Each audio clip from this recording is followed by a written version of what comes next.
काश वह व्यक्ति मुझे मिल जाए तो मैं उसके गले में माला पहनाऊं और उसके चरणों में प्रणाम करूं। अब अपनी प्रशंसा विष्णु भगवान के मुंह से सुन रहा है कौन? मूर्तिकार बीच में खड़ा हुआ है। जब प्रशंसा भगवान ने की तो मूर्तिकार आगे निकल के आया, बोले महाराज ये मूर्ति मैंने बनाई है। भगवान बोले चलो ले चलो इसे। तो कहने का अभिप्राय यह है कि जो कार्य धर्म प्रेमियों कामदेव से ना हुआ वह कार्य एक प्रशंसा ने कर दिया। तो कामदेव को फटकारा नहीं नारद जी ने, बल्कि सहलाया। बोले कोई बात नहीं, हमने तुम्हें माफ किया, जाओ। शंकर भगवान ने तो क्रोध किया था और जला करके भस्म कर दिया था, लेकिन नारद जी ने भूल की। कामदेव को फटकार के ना, भले कामदेव को जीत लिया हो लेकिन अभी कामदेव मरा नहीं है, जीता ही तो है। और उसे सहला करके छोड़ दिया। बोले आप जाओ, हमने माफ किया। कामदेव पहुंचे, इंद्र के पास जाकर के सारी बात बताई। बोले वो तो ऐसे ही समाधि में बैठे थे और मेरे से ऐसा ऐसे हुआ।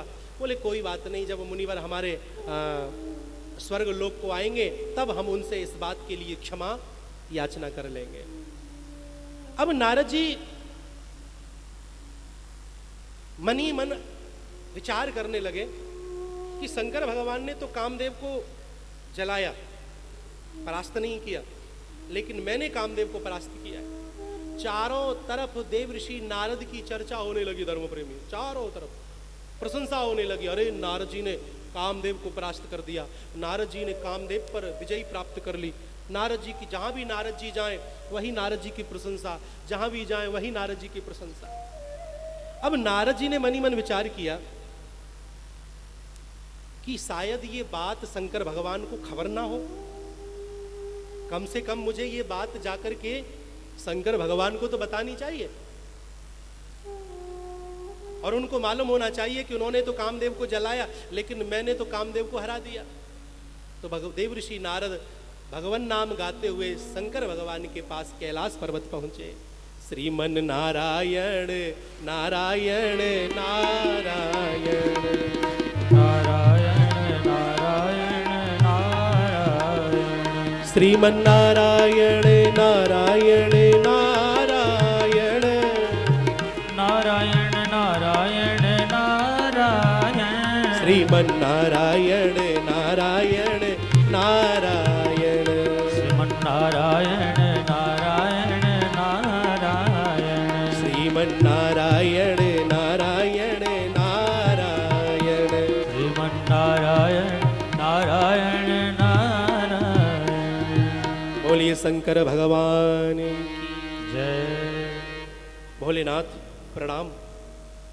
आओ देव ऋषि नारद विराजिए, बड़े प्रसन्न दिखाई देते हो। हाँ महाराज, चेहरे पर बड़ी चमक है, आपको मालूम नहीं है क्या? अभी आपको हमारे बारे में कोई बात सुनने को मिली या नहीं मिली? नारद जी ने कामदेव को तो जीत लिया लेकिन अहंकार हो गया महाराज, अभिमान हो गया। शंकर भगवान बोले नहीं, हमें तो कुछ मालूम नहीं, बताओ। अरे मैं क्या बताऊं भोलेनाथ, सारी चर्चा सुनाई। हिमालय पर्वत पर गया था, सुंदर स्थान था, मैं बैठ गया, ऐसी समाधि लगी भगवान नाम में कि इंद्र का आसन डगमगा गया और इंद्र ने कामदेव को भेजा। भोलेनाथ, कामदेव ने पूरे प्रयास किए लेकिन कामदेव परास्त हो गया। मैंने कामदेव को जीत लिया, आपने तो कामदेव को जलाया, लेकिन मुझ नारद ने कामदेव को जीत लिया और चारों तरफ मेरी प्रशंसा हो रही है। भोलेनाथ, आपको खबर ही नहीं, आप तो कैलाश पर्वत पर रहते हो। भगवान शंकर भाई मन ही मन विचार करने लगे कि हमने सोचा था कि साधु आए हैं, संत दरवाजे पर आए हैं तो राम कथा सुनने को मिलेगी, लेकिन इनके मुंह से तो राम कथा नहीं काम कथा सुनने के लिए मिल रही है। कोई बात नहीं, सारी बात सुनने के बाद देव ऋषि नारद जी से शंकर भगवान ने कहा आप तो तपस्वी हैं, भला बेचारा कामदेव आपका क्या बिगाड़ सकता है? बोले नहीं, कामदेव को मैंने परास्त कर दिया। देखो बात ऐसी है, आप हमारी एक राय मानिएगा, ये जो समय आपने हमारा काम चरित बखान करते में बर्बाद किया है ये समय और किसी का बर्बाद नहीं करना। आप संत हैं और संत से राम कथा की चाहना होती है, काम कथा की नहीं। और कभी विष्णु लोक जाओ और वहां पर ये चर्चा चल भी जाए तो भी अपनी चर्चा करना मत, उसे रोक देना। नारद जी को मनी मन लगा कि इन्होंने परास्त किए, इन्होंने जलाया है, हमने परास्त किया है, शायद शंकर भगवान को हमारी प्रशंसा पच नहीं रही है, ये अंदर ही अंदर जल भुन रहे हैं हमसे। कुल मिला के बात ऐसी है धर्म प्रेमियों। नारद जी वहां से विदाई लेते हैं कि शंभुदीन उपदेश हित नहीं नारद ही सुहान, भारद्वाज कौतुक सुनहु हरि इच्छा बलवान। कितनी सुंदर बात कही है। शंकर भगवान ने तो अच्छी बात बताई, हित की बात कही, लेकिन नारद जी को यह बात अच्छी ना लगी। माता पिता की भी बात बच्चों को अच्छी कहाँ लगती है? कितना भी समझा लो, समझते कहाँ है। जब साथ में घटना घटित होती है फिर कुछ होत रहता नहीं। अब पछताए होत क्या जब चिड़िया चुग गई खेत। तो भरद्वाज जी को संबोधन करते हुए याज्ञवल्क्य जी कहते हैं, हे भरद्वाज जी, देखो तो सही हरि की इच्छा कितनी बलवान है। नारद जी समझे नहीं। अब नारद जी ने मन ही मन सोचा कि जो मेरे भगवान हैं, जो मेरे इष्ट देव हैं, उनको ये बात मैं ना बताऊं, ऐसा कैसे हो सकता है? शंकर जी तो मेरे से जलते हैं, सब मेरे से चिढ़ने लग गए हैं, किसी को ये बात पचती नहीं है कि मैंने कामदेव को परास्त कर दिया।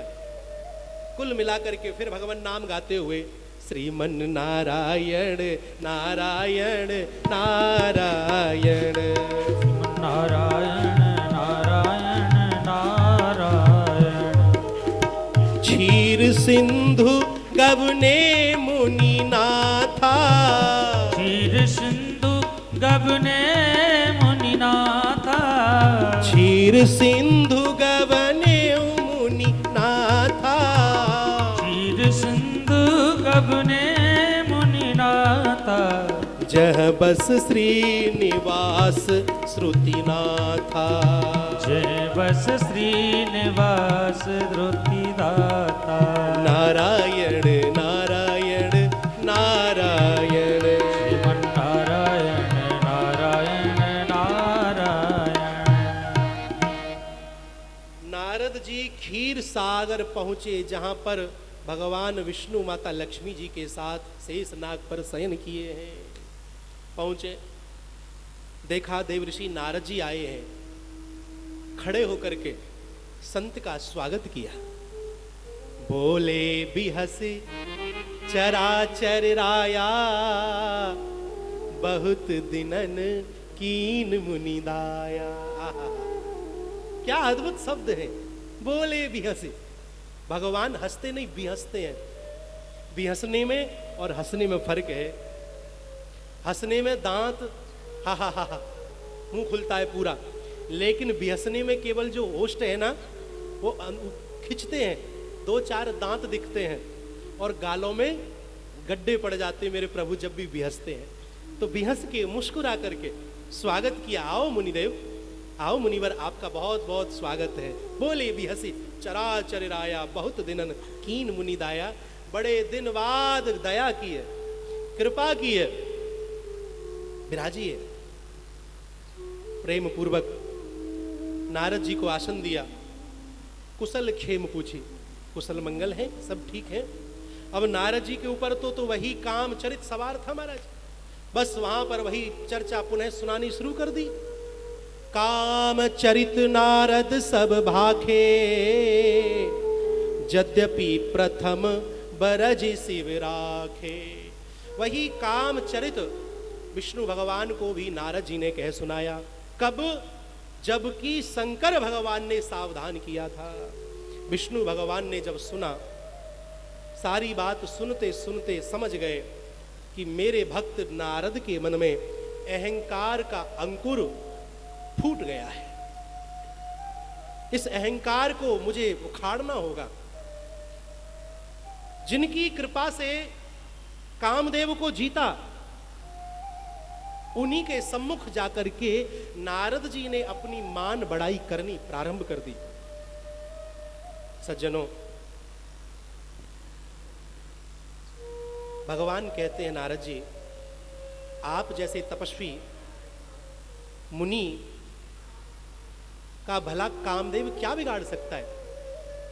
आप ब्रह्मचारी हैं, नैष्ठिक ब्रह्मचारी हैं। सत्य तो यह है, कोई साधारण व्यक्ति भी यदि आपके नाम का सुमरन करे, नारद नारद नारद नारद करे, तब भी कामदेव उसका कुछ नहीं बिगाड़ सकता है। भगवान ने ये बात कही। हाँ महाराज, ये सब आपकी ही कृपा से है, ये सब आप ही की कृपा से है, लेकिन अंदर में है। ऊपर से कहा जा रहा है ये सब आप ही की कृपा से है। जब साधु संत किसी के घर पे पहुंचे, ये घर आप, ये सेठ जी आपका है? हाँ महाराज आप ही का है, सब आपकी कृपा है। ये गाड़ी घोड़े बंगले, महाराज सब आप ही की कृपा है। लेकिन संत ये कह दे कि भाई तुम्हारे पास 4 गाड़ियां हैं, आप कह रहे हो आप ही का है, तो एक गाड़ी हमें दे दो, दे दोगे क्या? तुरंत नजरिया बदल जाएगा। तो कहने का अभिप्राय यह है कि भगवान से तो हम कहते हैं कि तेरा तुझको अर्पण क्या लागे मेरा, लेकिन सत्यता तो ये कि अंदर और कुछ चल रहा है। आरती में तो रोजाना हम कह रहे हैं, लेकिन अंदर और कुछ चलता है। ऐसा प्रेम प्रेम नहीं होता मेरे भाई बहन। जुबां पर कुछ है, हृदय में कुछ है। हृदय में तो देव ऋषि नारद के अहंकार है कि मैंने कामदेव को जीता है, लेकिन ऊपर से भगवान के लिए